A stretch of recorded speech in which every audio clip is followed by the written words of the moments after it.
libraire en connaît un rayon. Philippe Lecomte. Bonjour Philippe.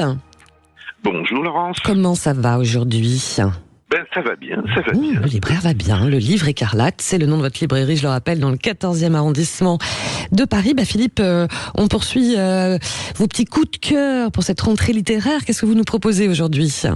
J'ai choisi 2 livres, mais j'ai toujours le sentiment très étrange d'en sacrifier beaucoup. Mais bon, il faut faire un choix. Voilà. Je vais commencer par. Alors, ce sont deux romanciers maintenant confirmés. Alors, le premier s'appelle Camille Pascal. C'est un romancier qui est connu pour ses romans à caractère historique. Et j'ai envie ce matin de vous parler de personnages célèbres. Alors le personnage célèbre en question, évidemment, on la connaît un petit peu, elle s'appelle Marie-Antoinette. Bon, elle a eu une pratique assez longue, puis assez écourtée malheureusement. Et c'est un livre qui s'appelle La Reine du Labyrinthe. Et c'est la façon dont Camille Pascal, qui est allé rechercher dans les archives, qui est allé chercher dans tous les documents possibles et imaginables, toute l'histoire qu'avait aussi écrit un certain Alexandre Dumas, qui s'appelait L'Affaire du Collier. Bon, c'est pas Monte Cristo, mais c'est L'Affaire du Collier, c'est un très très beau livre. Autour, évidemment, de ce trafic assez étrange autour d'un collier qui aurait été offert par le cardinal de Rohan pour pouvoir avoir à nouveau la reconnaissance de Marie-Antoinette, parce que ça s'était mal passé au moment de l'arrivée de Marie-Antoinette à Paris en tant que dauphine. Il avait été du côté des coteries. Et il y a une dame très singulière qui s'appelle Jeanne de la Motte-Valois. Enfin, elle se fait appeler Jeanne de la Motte-Valois. Elle est censée être une héritière de la famille Valois, et là, la singularité, c'est qu'elle veut absolument retrouver, évidemment, cette célébrité, cette reconnaissance qui fait qu'elle pourrait avoir les rentes nécessaires. C'est une intrigante. Une intrigante qui sait utiliser ses charmes, qui sait aussi se débrouiller, qui a été habituée à mendier dès l'enfance par sa mère, ce qui est assez sympathique, qui a eu une bienfaitrice, et donc on va suivre ce personnage qui va mener depuis la cour jusqu'à la plus basse des situations, à savoir, elle va être marquée au fer. Enfin, d'où le labyrinthe, alors. C'est le labyrinthe, et c'est surtout le labyrinthe des complots à l'intérieur même de la cour, de savoir qui est à l'origine de cette histoire. Et donc, monsieur Camille Pascal nous fait des révélations absolument formidables sur le sujet, où il met en cause, évidemment, une partie de la cour dans cette histoire. C'est donc une histoire de célébrité, et donc ça va sortir chez Robert Laffont.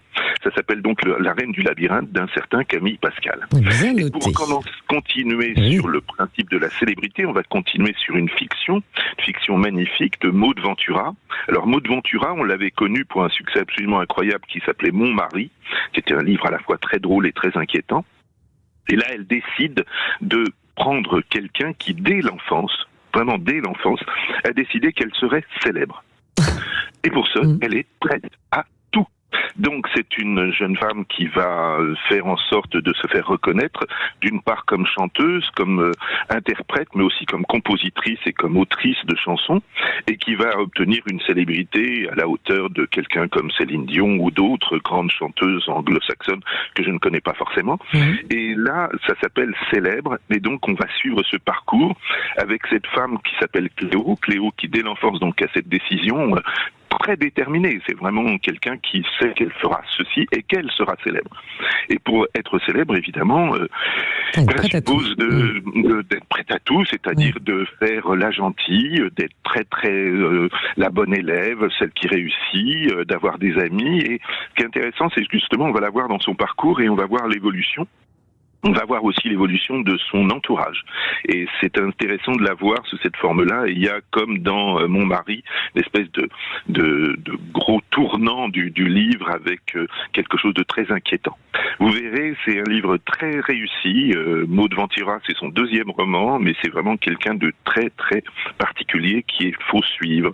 Je pense que les gens qui ont lu Mon mari n'auront qu'une envie, c'est d'aller voir Célèbre de Maud Ventura aux éditions de l'Iconoclaste. Voilà, une histoire de célébrité au féminin.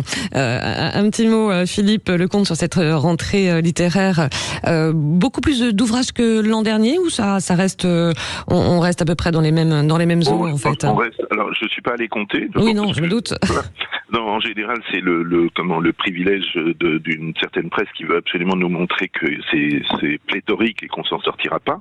Mais en fait, le principe, c'est que plus il y a de livres, plus on peut choisir, et plus nous, en tant que libraire, on peut avoir un rôle de conseil. De passeur. Et tout est prêt chez vous, de toute façon.